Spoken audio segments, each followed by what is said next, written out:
রকম অবস্থায় যদি উনি জামিন পান তাহলে উনি এই পুরো কেসটাকে সাবোটাজ করবেন, চেষ্টা করবেন সুবিচারের সমস্ত পথ বন্ধ করে দেওয়ার। আমি সেক্ষেত্রে পুলিশকে অনুরোধ করব অভিযুক্ত রুদ্ররূপ সান্যালকে কড়া নজরে রাখতে। কিন্তু আপনার মৌখিক কথার ভিত্তিতে কোনো উপযুক্ত প্রমাণ ছাড়া আমি বেল গ্রান্ট না করার কোনো যুক্তি খুঁজে পাচ্ছি না। পারবে না, পারবে না। রুদ্ররূপ সান্যালকে আটকানো তোমাদের কম্য নয়।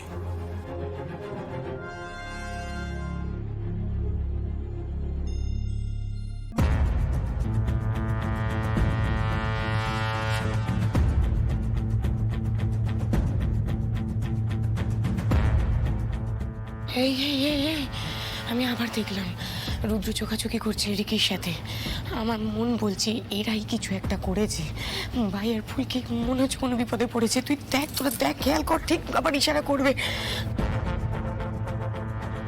সমস্ত সাক্ষ্য প্রমাণ এবং দুপক্ষের বক্তব্য শোনার পর এই আদালত অভিযুক্ত রুদ্ররূপ সান্যালের জামিন দাঁড়ান, ধন্যবাদ।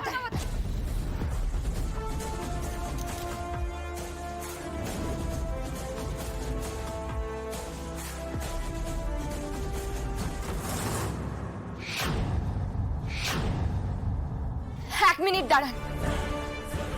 আমাদের কাছে এমন কিছু প্রমাণ আছে যা রুদ্ররূপ সান্যালের মুখোশ টেনে ছিঁড়ে দেবে।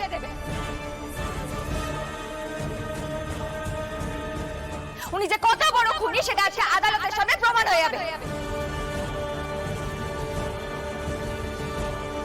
কি হলো জামাই বাবু? কোনো জামিন হবে না আপনার, শাস্তি হবে আপনার, কঠিন থেকে কঠিনতম শাস্তি হবে।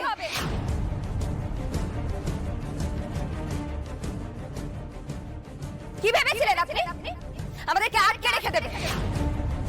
দিল্লিতে দেখবার চেষ্টা করলে, তারপর যখন কলকাতায় এলাম কলকাতায় ড্রাইভার বদল করে দিয়ে আবার চেষ্টা করলেন, তাও আবার জেলে বসে থেকে। কিন্তু লাভটা কি হলো? শেষ রক্ষা তো হলো না। আজ বিচার হবে। আপনার মতন অপরাধীকে যদি খোলা ছেড়ে দেওয়া হয় তাহলে কি কাণ্ড হতে পারে সেটা আমরা আদালতকে বলবো।